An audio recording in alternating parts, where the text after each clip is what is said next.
Saan kukunin? ay kukunin siya sa corporate operating budget So sa part pa rin ng working admin budget MOH. ninyo. Yes po. Ilang pasyente ang matutulungan yan? Yan ang pinapakompute ko sa inyo. Baka naman pag, let's give them the benefit of a doubt, Mr. Chair, anniversary budget, 30 years na sila, 137 million, 138 Opo. million. Sabihin mo, sir. Siguro naman, hindi naman yung Christmas party or celebration. Siguro naman, hindi biyahe. Siguro naman, hindi pagkain ng mga officers. Siguro, ito ay pagpalaganap ng mga package. Di ba po? Ano ba yung 138 million? Ma'am, Mr. Chair. Oh, ano ba? Mr. Chair, sorry. Pakisagot lang, no? Yes. Yung 138 million, saan gagamitin at saan ang gagaling? Tapos balik sa tanong ko na yung 600 billion at 431 billion, hindi pa rin maliwanag kung pareho ba to o iba po. Mr. Chair, we'll just explain very quickly, just for the purposes of to expedite the discussion. What was approved by the board and what was decided in Philhealth already is the budget for the 30th anniversary was brought down to a few 100,000 pesos only. So maybe we can just to clarify everything. There's nothing, there's no hundreds of millions, there's no millions. So just so that we can continue with the discussion, please. Yun ang tinanong ko kanina at sabi mo you will explain it later. Yes. So nauna nyo pong sinagot yung mga tanong ni Senator Ligarda kaysa sa mga tanong ko na hindi pa rin nasasagot until now. Pakisagot muna. So just to answer nga very quickly, Mr. Chair, we are only planning to spend a few 100,000 pesos for 30th anniversary. Yan lang po, wala pong mga excessive spending So ibig po. sabihin, Just to simplify the discussion. projected pa lang ito. Actually, may mga proposal, Proposal. but Sandali, with this, sandali. Hindi pa natutuloy. So good. Hindi Thank pa- you hindi for pa na- asking hindi pa natutuloy. You're spending a few hundreds of thousands, but we see on the board, it is not consistent with what the CEO is saying. It's 137.7 million. What is this? An invention? A proposal of some brilliant person? Buti na lang, merong nagkontra at may board. Ano ba ito? Gala night. Gala night. And Sports Fest, 32 million and 13 million. Habang ang dami-daming nangangailangan ng healthcare. Anyway, erase na ito. Who's the smart person who made this? Mr. Chair, this was endorsed by a group inside Philhealth. Sino So, yung grupo? You have to name the group because you have to enlighten that group.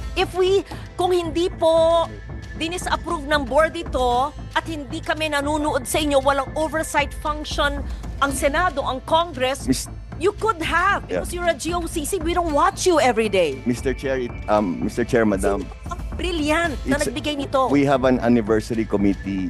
Sino po ang head ng anniversary committee? The anniversary committee po is headed by Mr. Ray Balenya po. Can that person, please, not now, don't waste our time, give a memo to the chair of the finance committee of the health committee on why the person and the group thought of using 137 million of Philhealth funds for giveaways and a gala night.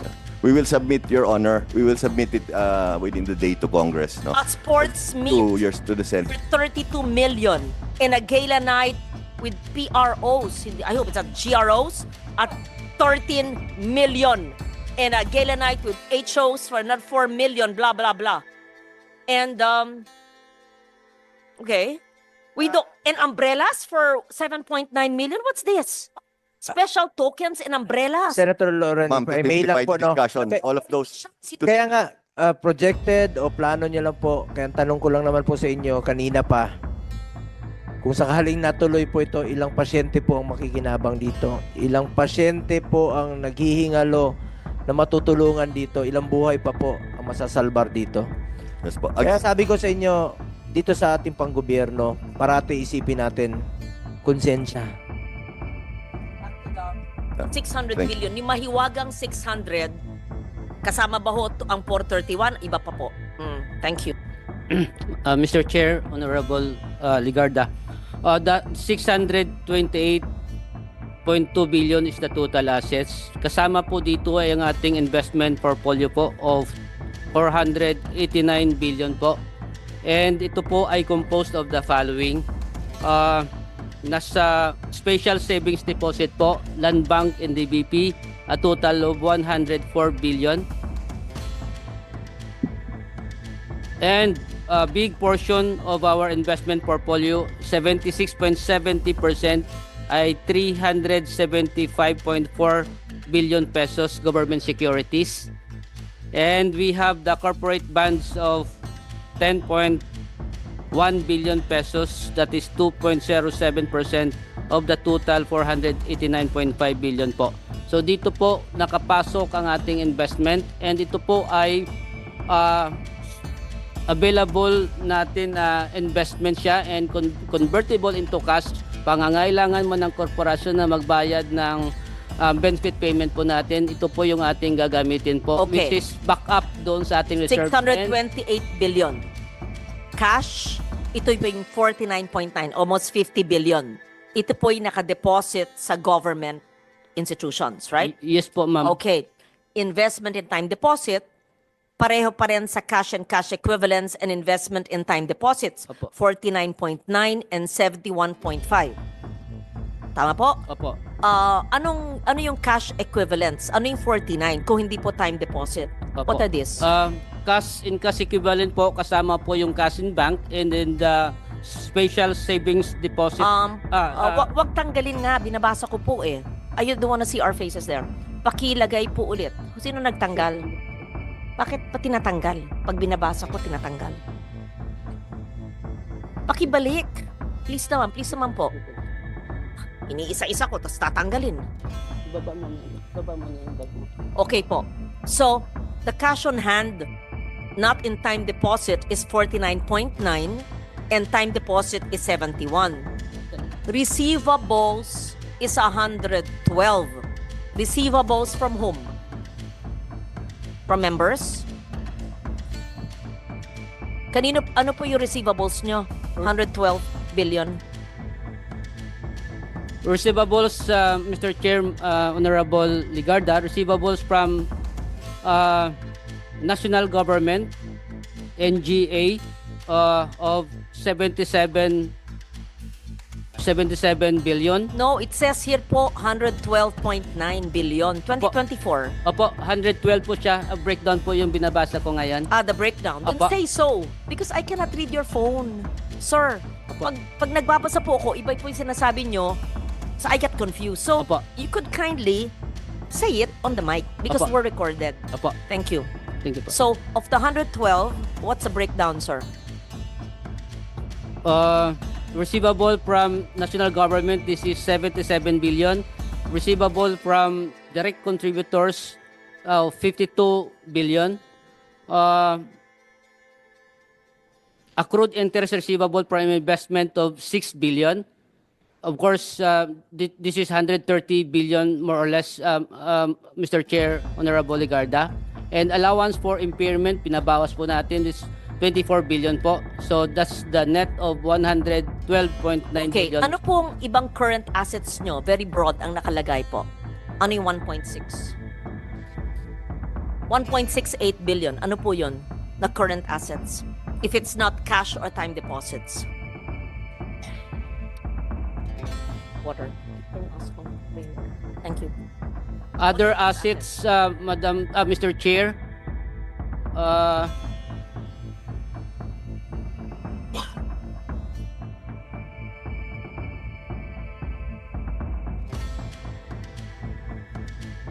part of these other assets are the following, or composed of the following. We have the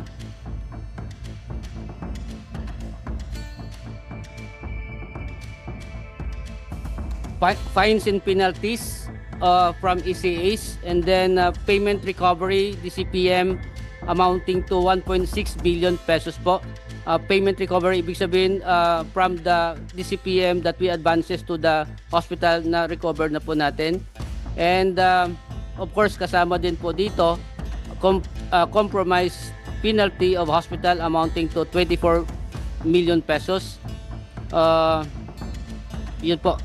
The non-current assets, investment in securities at amortized cost. That's laki. Opo. Okay? Ano po? Paliwanag nyo sa amin. Ito po ang ating government securities po. So this government securities nasa Bureau of Treasury po natin siya. Treasury bill of 28 billion and 232.2 billion for Treasury bond, Mr. Chair. Okay. How about, of course, as property equipment, we understand that the investment property, what is that? What is the 855 million investment property?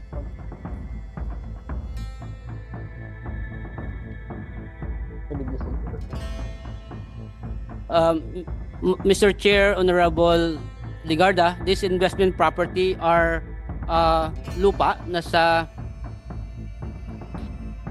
BGC. At Madam Chair, ang isa pang lupa ay nasa Quezon City. What? Why did you purchase the property? What is it going to be used for? Does it have income? Or is it a vacant lot? The property, Madam Chair, sa Quezon City ay para sa head office ng korporasyon. You're using it as a head office. Yes, we will be using for... You're building on the vacant lot. Yes po, magbibuild pa lang po si Philhealth. Inaasikaso po You yung... are only renting your offices now. Yes po. And you are building in Quezon City. Yes po. How about the BGC property? The BGC property naman po, Mr. Chair, Honorable Ligarda, this is in payment to the premium contribution ng Philhealth. So instead of utang nila, babayar ng cash, property ang binigay kay Now, Philhealth. Sino po ang nagbayad sa inyo ng property instead of premium? Is it Mr. Chair, ito po ay from SSS. Mr. Chair, Madam Honorable Ligarda po. instead of SSS paying you in cash, they paid you with the property? Yes po. What year Mr. was that? Chair. And what This was is the transfer of Medicare SSS to PhilHealth after the enactment of Republic Act 7875 po. So, it increased in value Yes po. because that was long ago. Yes po. Okay. How about property and equipment? Property and equipment, Kasi investment property, that was real estate. It says here, property and equipment, 1 billion. Anong klaseng property na hindi po investment property ang nakalagay po sa susunod? Gusto ko lang maintindihan kasi pera to ng taong bayan eh. Mr. Chair, Honorable Ligarda, this is composed of land and land improvements, of course the building and structure and lease improvement, and of course we have the furniture, fixtures, equipment and books kasama dito, Okay. and our motor vehicle pati Okay, po. proceed. What do you mean by right of use assets? Right of use assets, Madam Mr. Chair, Honorable Ligarda, ito po yung sa rental po ng corporation. Mga opisina po natin that we are renting that is being capitalized right now and then form part of the non-current assets How po. about intangible assets? Intangible assets, Mr. Chair, Honorable Ligarda, these are mga softwares that the corporation bought or developed, ginagamit po sa ating operation po. Okay. Earlier this year, there was a proposal, an attempt to utilize 89.9 billion, was it?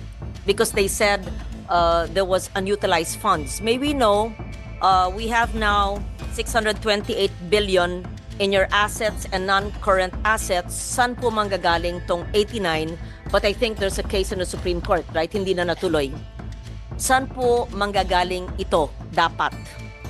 Mr. Chair, Honorable Ligarda, I'm not in favor of course, I'm not in favor of this transfer, but I read it. There was a Senate hearing about it. Among all of this, saan po manggagaling yung 89.9 billion termed as unutilized funds? Apo, we have 89.9 and of course, na-transfer na po natin ng 60 billion. Ito po ay kinuha ang 89.9 as part of our surplus or excess. And then, ang ginamit natin na Galing po dito sa 628, hindi po.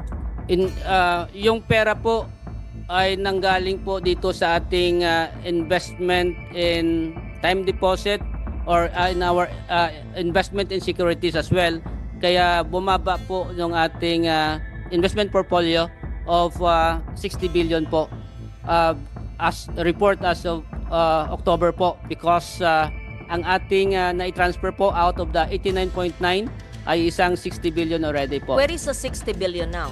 The 60 billion is transferred to the Bureau of Treasury po. So where did the 60 billion come from? In the current assets, investment, and time deposits, or in others in the non-current assets? Yes po, portion of that one ay kinuha po natin sa investment securities at amortized cost. Ibig sabihin, yung mga na mature na mga securities po natin and of course ang ating time deposit ay nilikom po natin at saka binigay natin in 3 tranches po to.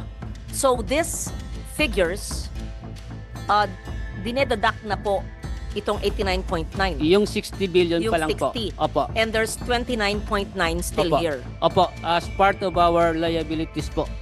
Where is your liabilities there? Show us what line. Can you please move upward? Salamat po. Meron pa pala dyan. Opo. Okay. So, ibig sabihin, you are mandated to transfer the 29.9 billion even with the Supreme Court case? No po, we stop Mr. Chair, Honorable Ligarda, the transfer. That's the reason why it's part ng liability pa lang po because we have the What will TRO. happen to the 60 billion in the Bureau of Treasury? It was already transferred by Philhealth to the Bureau of Will it Treasury. be returned to Philhealth? And what use will it be? Or will it stay there?